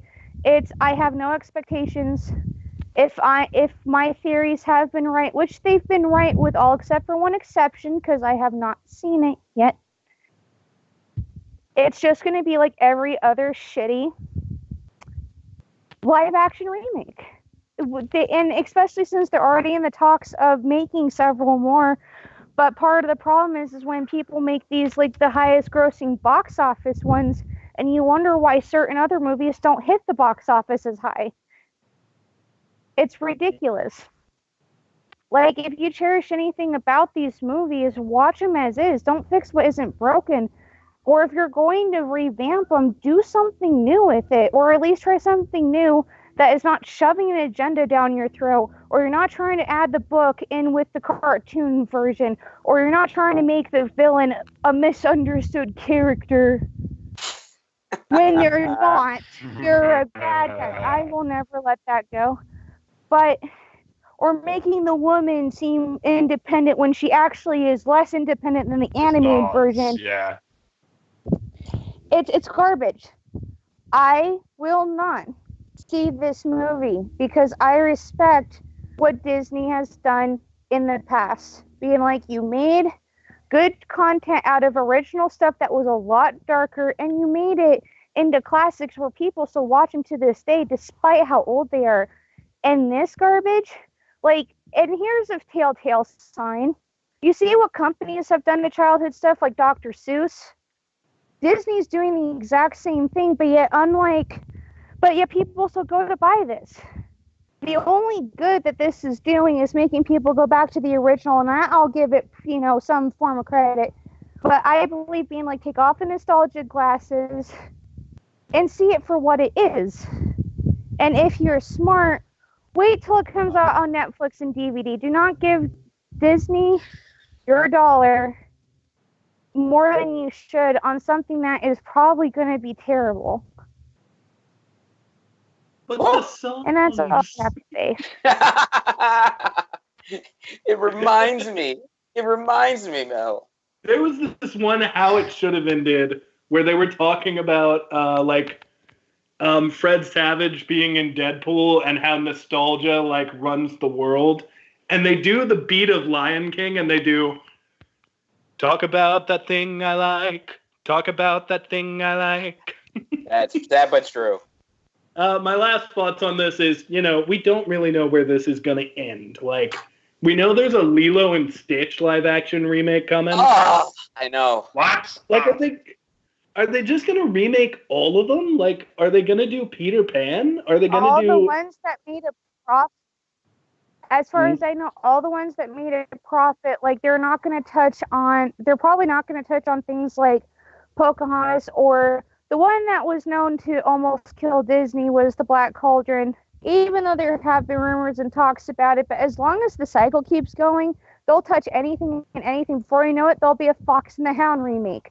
There'll be a Sword in the Stone remake. There'll be a Robin Hood Atlantis or Treasure Planet or something. They're not even going to touch on Atlantis or Treasure Planet, are they? Watch. Frozen and Brave are not that far away either by being touched with a live action remake. Especially with a Frozen fucking 2. My fucking God. And you know what's sad too? I'm looking forward to the Frozen 2 sequel than this piece of shit. And I hate the movie Frozen, and I don't think it needs a sequel. And if you want to come fight me, follow me on Stardust at ImperfectVanity. Shameless plug. Told you this here all week. She's ready and willing. Bring it on to her. Go follow her, please. I do hope Aladdin is good. I hope they surprise us. It's gonna be garbage. It's gonna be Toronto. How many movies so far, and they've all been trash? Christopher Robin. I haven't seen it. That's included. I haven't. It's on Netflix. It's on Netflix now. If you're hanging out at Eli, watch it. That's a no from me. Ron, go fucking watch Christopher Robin. No, I saw it. Wish I didn't. Christopher Robin isn't actually a remake. It's actually a continuation. And it was still trash.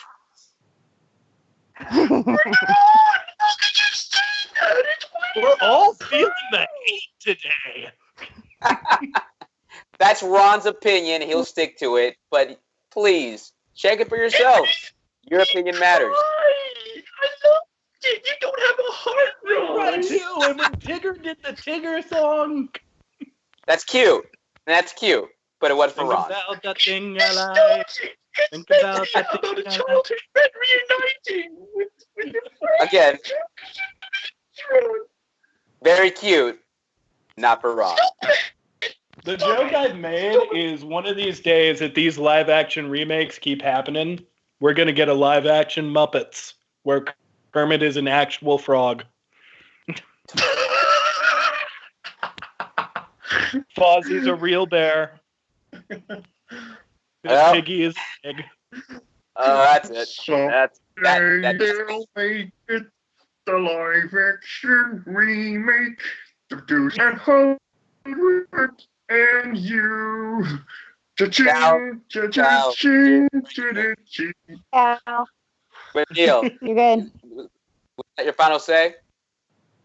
My final say is, much like the breadstick analogy, sometimes your friend does share the pizza. And I hope that with Aladdin, I get some of that pizza. Please. You won't. All right. I think we're ready for Chris's topic, and then we're done, right? Go ahead. Yeah, I like it. We haven't done these in a while. Stuff. Balls. Let's go. All right, Chris, give us an improv topic. Okay, Chris's improv question is, what comic book story arc would you most like to see made into a movie series? If you don't know comics, what book series that doesn't have a movie series yet would you most like to see get one? Ooh. I got one. Go ahead. Go ahead, Neil. I mean, there's one that technically got a movie, but I'd like to see it get remade, and that's The League of Extraordinary Gentlemen. Yes. And Chris has just said that his is the DC Metal Universe. Oh, dude, that'd be awesome. But honestly, if I got my choice, everyone's gonna hate me, but I would love to see in live action for Deadpool 3. I'd love to see Deadpool kills the Marvel Universe. Oh. Because just imagine how meta it would be. I've been wanting to see that come to life. Wow, that would be so messed up. But the reason people like it is because it's so meta. It's Deadpool basically saying, yeah, I can kill them all you want. You're just going to bring them back again and again and again. It's not going to end, even if I killed all of them. For those who don't know, here's a short little synopsis. Deadpool starts hearing a third voice in his head besides the two he has in the comics. And that voice is like a meta voice, and he's realizing that he is purely in a comic. So he goes around and starts killing the Marvel Universe just because he realizes that it's all fake. He realizes it's fake. He starts killing people. And he even knows, he's going back and killing Pinocchio, which kills Vision because Pinocchio was the inspiration for Vision. He kills a bunch of fictional characters. And it all comes down to Deadpool has to kill Deadpool. That's the last character left. He has to kill Deadpool. And he goes and fights him, and he loses to Deadpool, evil Deadpool. And he's like, why? Why are you doing this? And it's like, they're not going to let me win because of the continuity. A minute ago, I just slashed your suit, and now that's fixed because we're in a freaking comic book. In the end, it's just such a cool story, and it's interesting to see all these characters die. And I know that's gory, but I like slasher films, so fuck you. You psychopath. I just think it's interesting to see the entire story, and it could work in the MCU. It would be so cool if Deadpool just shows up and people start falling. I would love to see Deadpool kills the Marvel Cinematic Universe. Oh, man. I didn't know about that at all. But I got mine. Now, just to make sure, to clarify, this is an arc turned to a series, or do you want to a movie, a live-action movie? I think it's a series, more than one film. He said movie series. Okay, all right. I'm down with this. Now, with that in take, I think this would go well with me, with Ron. Y'all remember? You remember this one movie? This is DC, by the way. Okay. Under the Red Hood. Y'all remember that movie? Oh, fuck yeah. Fuck yeah. Well, fuck yeah. Actually, they already made a movie about that, technically speaking. That doesn't count. It's not live action. Here's the thing, though. I want that, but I want it to build off it. I want that to extend it to at least 2 movies without being rushed. Because how this affects Batman, seeing it in real life of how Batman loses Todd, Jason Todd, how he loses him to his worst enemy, and then the evolution of him turning into Red Hood and understanding the consequences and seeing that where is my line, and then we've seen from Jason growing to what he turned to be. And also, how would it be when he's confronted with Jason one-on-one, and he has Joker with him, and he tells him it's either him or me, you decide. And then also he says to him, I don't care. I understand that you have your rules. I understand that you don't cross that one line that you'll never cross. But it wasn't that he robbed a bank. It wasn't that he just beat up some random guy. He killed me. He took me away from you. Are you telling me you couldn't do this? And then he got resurrected and went crazy from the Lazarus pit. Like that.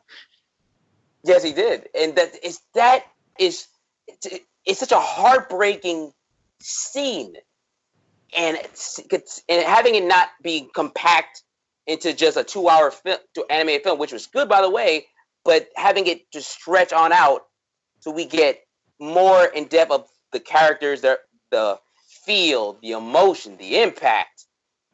I would love that. I have a feeling this would need to coincide with another storyline because some people would already know the story.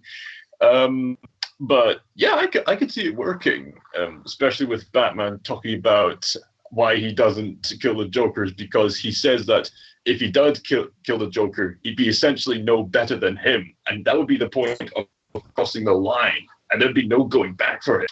Because once a murderer, always a murderer. That's right.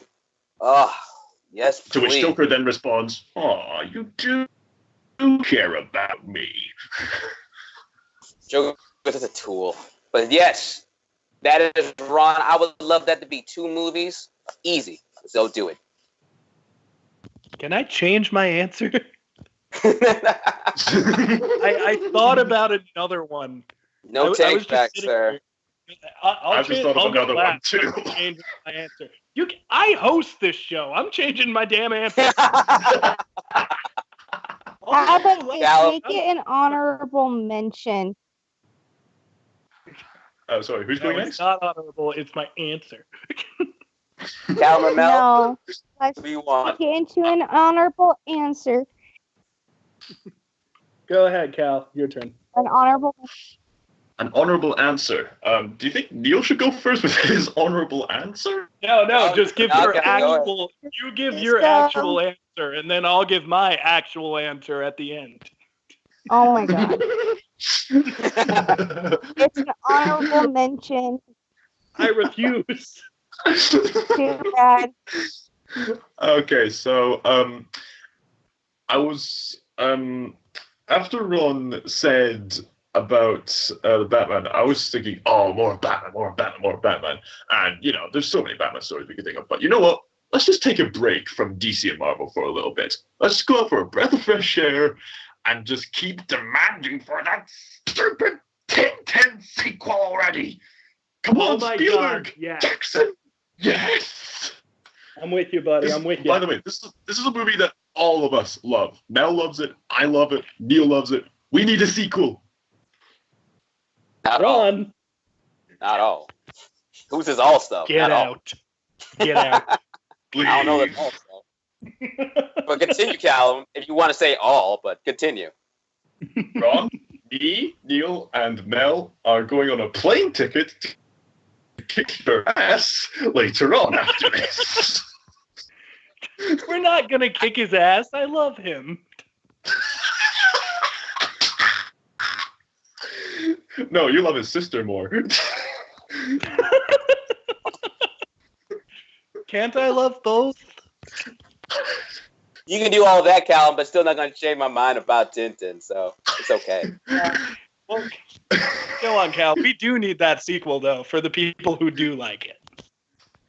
And to be specific, the live-action film combined Crab of the Golden Claws with meeting Captain Haddock and journeying across the desert to that distant place, an occasional glimpse of it, and combined with the mystery and the plot of The Secret of the Unicorn, in which we delve into Captain Haddock's history, his ancestry, and trying to find this long-lost treasure.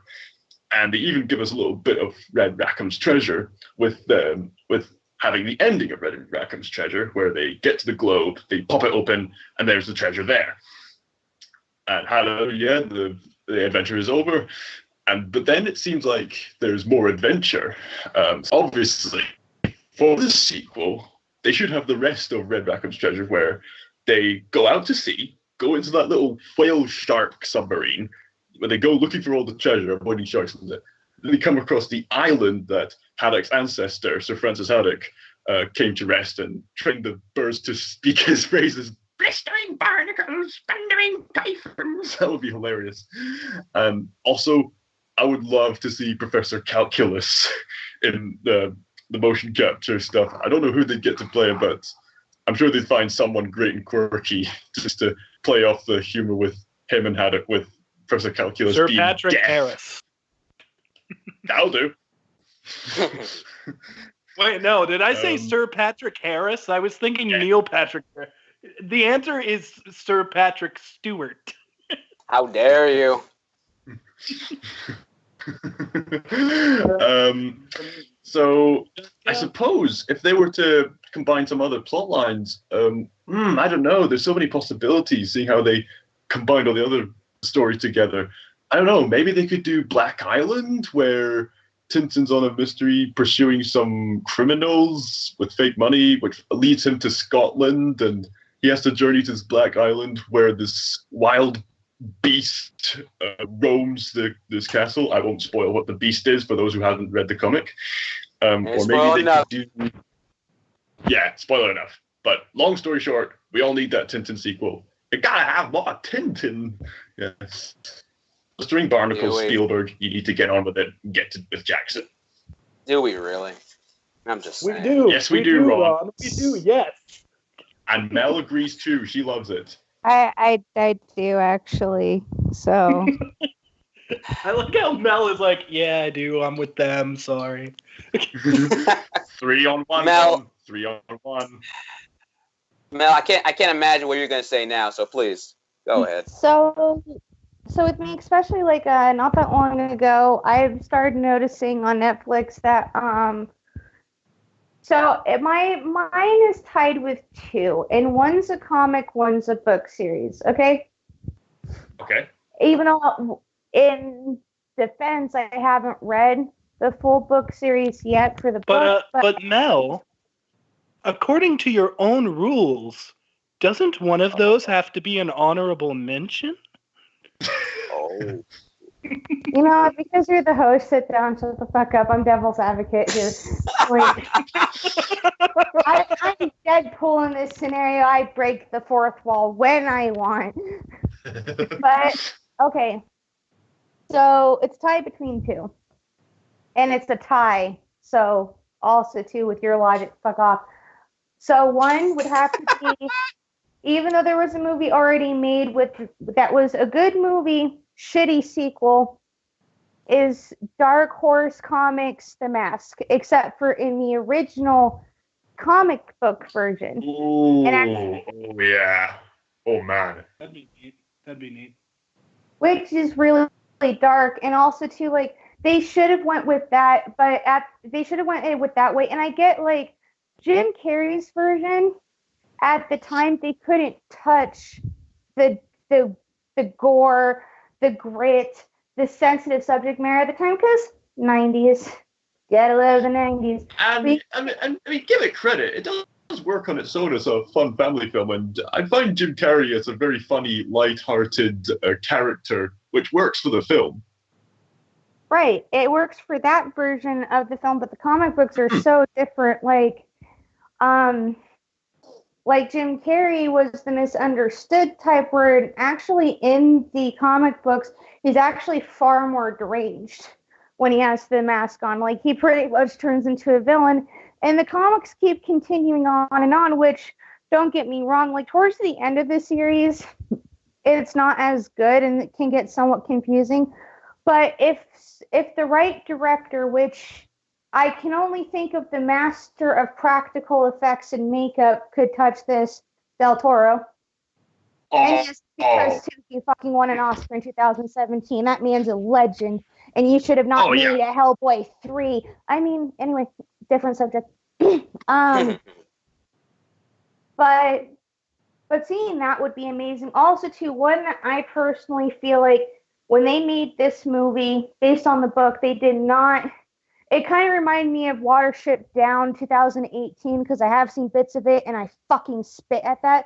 But this one also, too, I feel the same, which is the book series Legends of the Guardians, the Owls of whatever.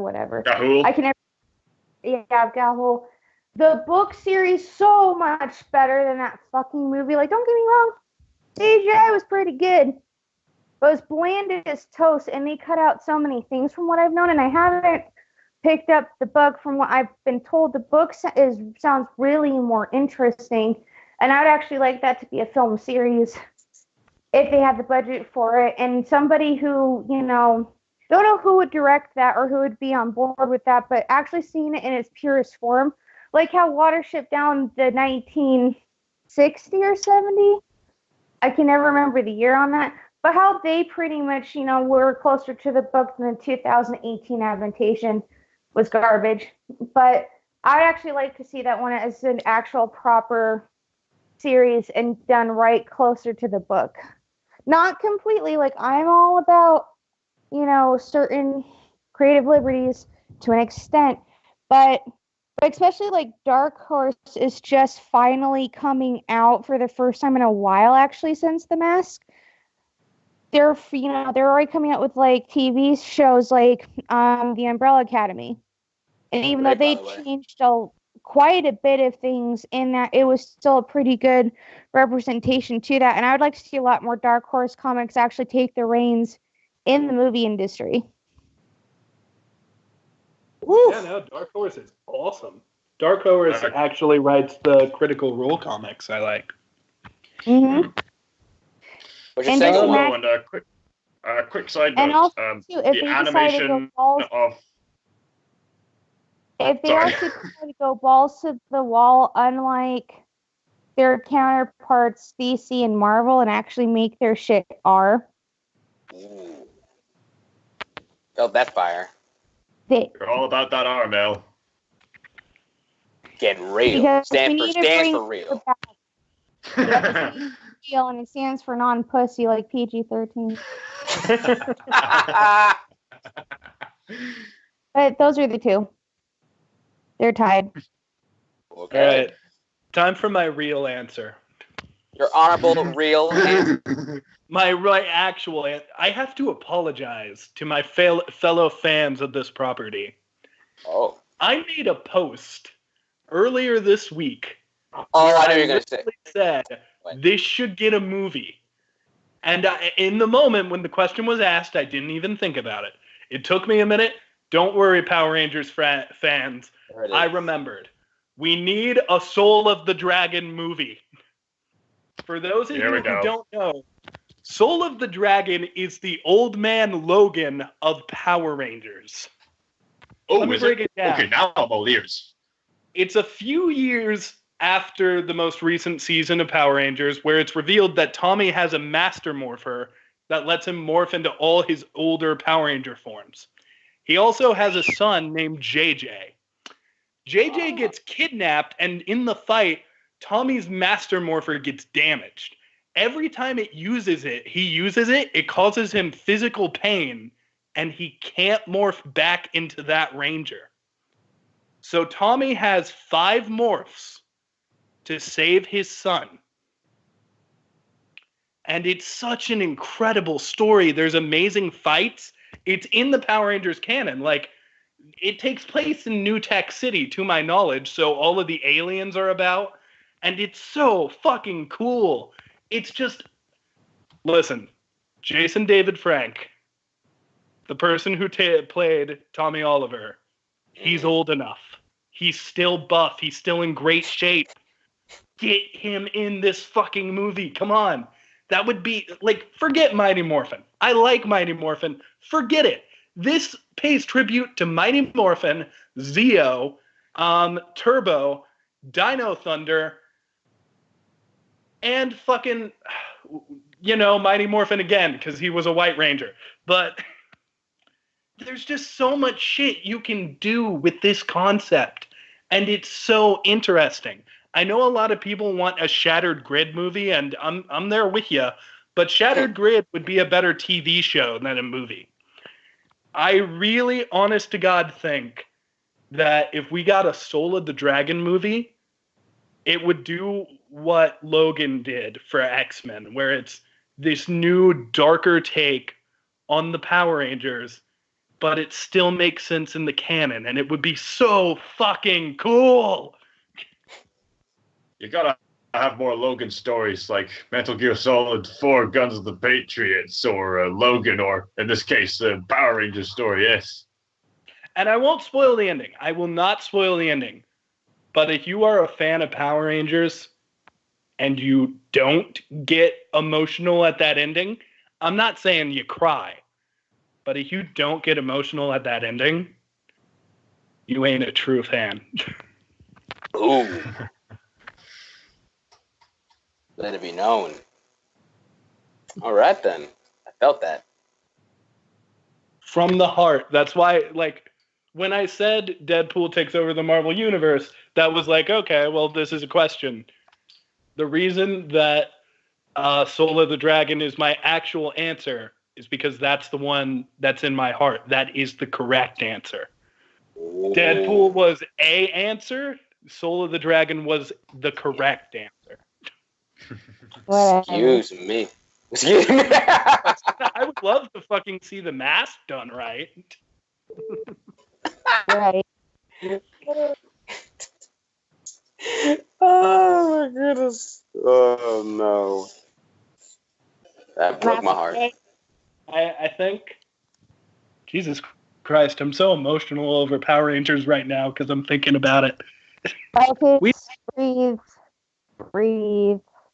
We've had a day, guys. We've talked about breadsticks. We've talked about love and loss. We've encouraged people watching Christopher Robin and Tintin. And now we've talked about answers, correct answers, and double answers. And Chris has just said, dude, was watching while smoking weed. That sweet metal multiverse, though. I want to see the Batman who laughs. I want to see Red Death. I want to see the stupid, crazy, convoluted plot. Lol. That's what Chris said. Oh, yeah, I agree. I would love to see the Batman metal universe. I want to see the Batman who laughs, baby. I want to hear Chris laugh, baby. What? That's for the bedroom, Callum. That's Chris just said, please no. I think it's time to start ending off the video. First of all, because he probably asked the best question of the episode, give all our love to our director, Chris. His Twitch is in the description. Please go watch him because he streams pretty often. Ron, where can we find you at, and what do you do? Y'all know what it is. Go follow your boy Ron on Instagram. Just Ron Smith 10, and you'll see some me do reviews and also some voice stuff. Have fun, Stardust, all that good jazz. Y'all know what to do. On Instagram too. All right, Callum.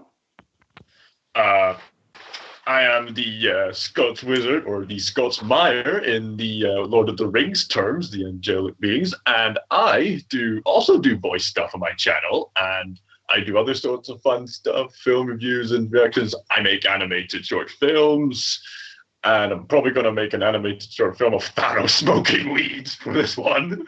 Oh. And I'm also on Instagram, just like Ron is, doing some silly stuff, filling on some silly faces. Yeah, Ron knows that more than anybody because he's following me. And I'm also on Stardust, giving my own creative views. Quite fun person on Stardust. Also, Dr. Knealetapus also has Stardust and Instagram. It just so happens that he doesn't use them, but if you could maybe encourage Dr. Knealetapus to start using Instagram, he'll be a bit more active with the community.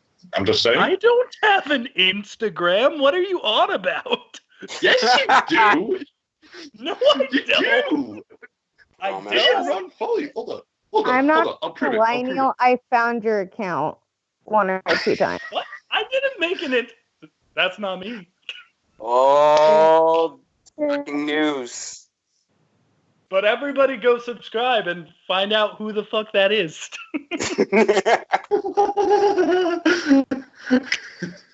Mel, go ahead and do your stuff. All right, you guys can follow me, of course, on Instagram at ImperfectVanity. I used to do modeling, and maybe if I get the help from my fellow co-hosts and all that, and with other people, maybe follow me, maybe help me pursue my dreams. But if not, I have an alternative one on Stardust, ImperfectVanity, the same name. where I also want to do movie reviews and do more stuff like this on a whim. And that's pretty much where you can find me, unless you really want to find me on TikTok. But I do that for editing purposes for my Stardust, so one's more important than the other. One I just yes on and don't really care if I have like 1,600 followers on that one. But I did, but you can find me. Cal, that's a picture of my cat. Yes, it is. That's you stroking your cat. Go cat. ahead and finish your thought, Mel. We will continue this off camera. Go ahead, Mel. Finish up. And also, too, because John Bailey cannot join us today because this was all kind of last minute. I'm in a coffee shop last minute, not on my laptop at all. But you can find him anywhere that you type in either John Bailey or Epic Voice Guy. His links also, too, like Chris's, will be in the link down below. And hopefully he will actually be on the next episode, which is hopefully going to be the Batman one. But let's see if we can organize this time. Next episode, we'll be talking about a bottle of soap. That's the whole episode. We'll be talking about soap. So you make and with that, me I think it's my turn. You make me upset. Also, too, follow anybody on Stardust. Really support that app. Out of all the apps, and I forgot to do my Stardust segment, which is fine. I'll do it the next episode. Oh, that's fine. Also, I just want to, with my turn here, I just want to bring it down a little bit. Guys, we've had a lot of fun here tonight, but we've talked about a very sensitive subject tonight that's taking the lives of millions. When you get pizza, just share the fucking pizza. Oh my God! Don't give your friend breadsticks. Talking to you guys. No, we're done. We're done. Yes, just have a good end the episode. Oh, also, don't do weed. Dang it!